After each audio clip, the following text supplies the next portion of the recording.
Tiếp chiêu luyện binh khí điên. Quốc có quốc pháp, nhà có nhà quyền. Khoan.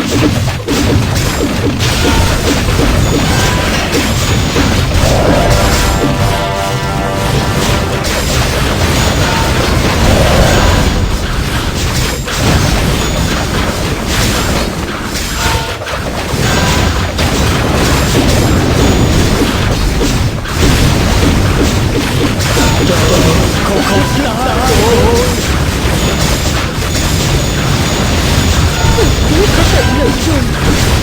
Bạn ta đã giận.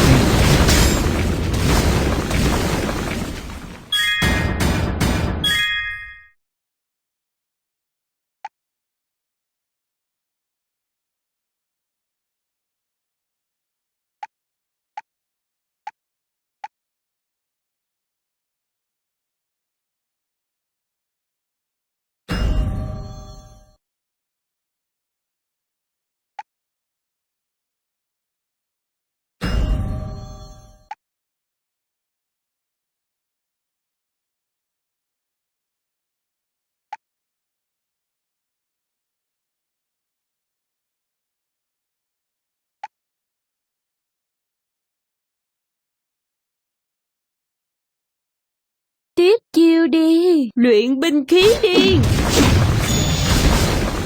Quốc có quốc pháp, nhà có nhà quyền.